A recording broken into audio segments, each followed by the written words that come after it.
everyone, I am the professor. So we have already discussed how to calculate the products of a factor. So we'll take one more example of how to calculate the product of factors, and then we'll move on to next subtopics in number of factors itself. So I have an example where we need to calculate the product of factors of 144. Right, 144 is a perfect square, and we have already discussed how to calculate the product of all factors of a perfect square. So we'll follow both the traditional as well as the formula method to ascertain our answer. So firstly, I'll prime factorize 144 as per our ritual, so to say. So 144, the prime factorized form for 144. I guess you should know it. You can pause it and just try to recall what is the prime factorized form for 144. So just for the video purposes, I'll share it. So 144 is prime factorized as 2 to the power 4 into 3 square. Right, so this is the prime factorized form of 144. Now number of factors for 144 would be 4 plus 1 5 and into 2 plus 1 3. Okay, 15 factors are available for 144. Now as the traditional method goes, we'll just deduct one of these factors. Right, there are 15 factors, and we'll deduct one of these factors, and we'll get 14 pairs that will result in the product as 144 itself. So that is 144 raised to 14, and we have deducted one of these factors, which was the square root of 144, that is 12. So we'll multiply that square root. So I multiplied it with 12. Now so I got the answer as 144 raised to the power of 14 into 12. That is my answer. I hope this is pretty clear.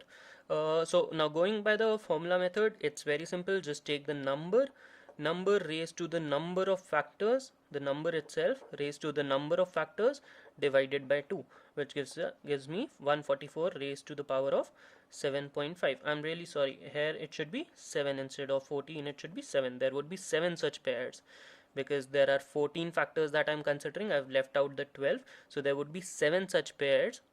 So that means 14 numbers, a pair of 2, so 7 such pairs that will result in the product being 144. So that is 144 raised to 7 into 12.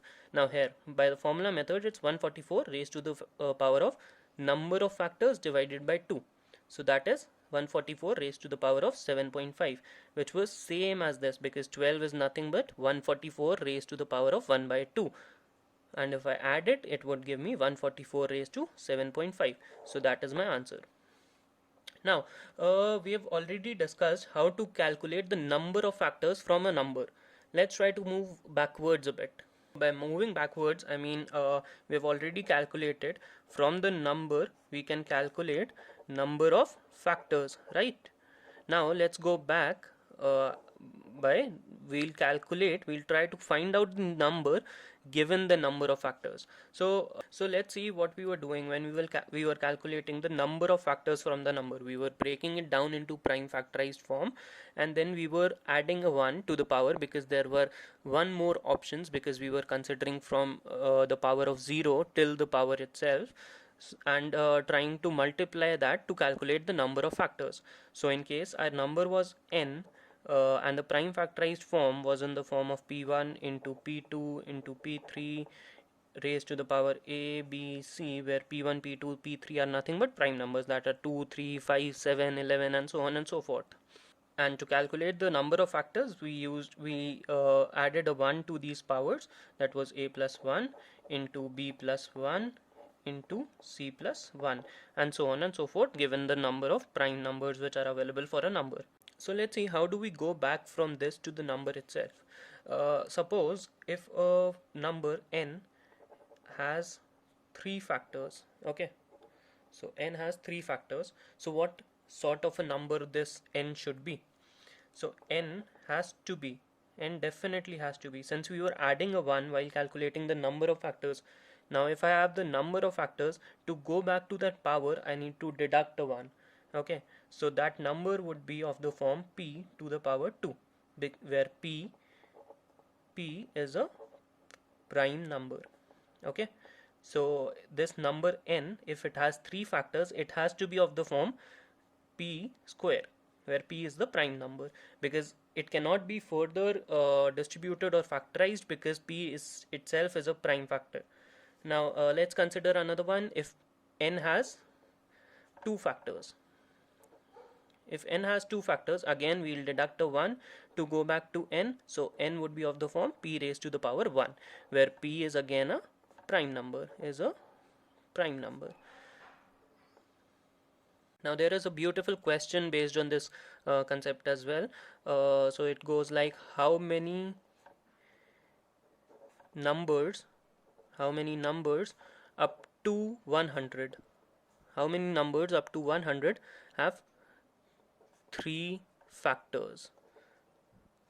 Okay, so we need to calculate how many numbers up to 100 have three factors only. So we already discussed any number n which has three factors is of the form p square, right? So this number can be of the form 2 square, it can be of 3 square, it can be of 5 square, it can be of 7 square, 11 square. These are all prime numbers, right? So 2 square is 4, it is below 100, it has three factors, so this satisfies our condition.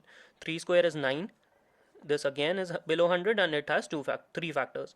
5 square is 25, this again is satisfied. 7 square is 49, again satisfied. However, for 11 square it is 121 and we need to find numbers up to 100, not beyond that. So this is not satisfied, and any other prime number going forward will not satisfy this condition. So numbers up to 100 having three factors are just these four: 2, 3, 5 and 7. And by these numbers I mean the squares of these numbers. So the actual numbers would be 4, 9, 25 and 49. These are the four numbers that are up to 100 and have three factors in them. Let's go forward to a couple of more examples before we wind up this lecture. So another question that goes like, it's a beautiful question, beautiful encoded question of number of factors only. So our question goes like, if product of factors which have 8th and 12th position result in n itself. So the product of factors which have the 8th and 12th position result in n itself, we need to find the number of factors for that n. Okay, so we know that 8th and 12th position numbers will form a pair that result in n itself. Okay, so this is the 8th position, here somewhere would be the 12th position, and in the middle the 10th one or the 10.5 something like that would be the middle position, right? So 8 and 12 by combining, by multiplying, give the result as n itself. And we know that numbers which form the number itself, the factors that form the number itself, are equidistant from the middle, right? So these numbers are definitely equidistant from the middle on left and right side both. So there are 7 more factors below 8, 7 factors on the left side and 7 factors on the right side. Okay, so that means there are 7 more factors after the 12th factor. That means there are in total 19 factors of this number, and there are odd number of factors. That means the number is a perfect square. So these are two inferences that we can draw in a single question. Let's take one more question. So it goes like, if there are 8 factors between 1 to root of n, I'm sorry, root of n, between 1 and root of n there are 8 factors. What is the total number of factors of this n? Okay, we need to find the total number of factors again, and there are 8 factors given between 1 to root of n. Okay, now we know that root of n is either the middle if it's a perfect square, or it is between the middle only. It is the middle, that's for sure, right? Root of n has to be definitely the middle of the number. So doesn't matter whether there are odd, whether it's a perfect square or not, the answer would change depending on the situation of the number, but root n has to be the middle of that number, right? So root n is here, and this is 1 because 1 is a factor. This is root n, this is 1 is a factor, and there are 8 factors over here. Now if there are 8 factors, root n into root n will give me n, that's for sure. So there has to be n over here. Root n into root n will give me n. So there are 8 factors over here also. right? Now, if I consider this number to be not a perfect square, if it's not a perfect square, it's very important to note here that there are two answers in this question, given it's a perfect square or not a perfect square. So if it is not a perfect square, so root n is the middle line which is not available as a factor itself. It's something of a decimal sort. There would be one factor on left side and one factor on the right side, but root n would not be a factor per se.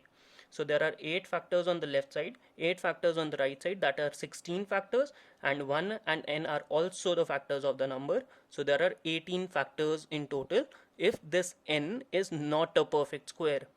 So there are 18 factors in case it's not a perfect square. If it's a perfect square, what will happen then?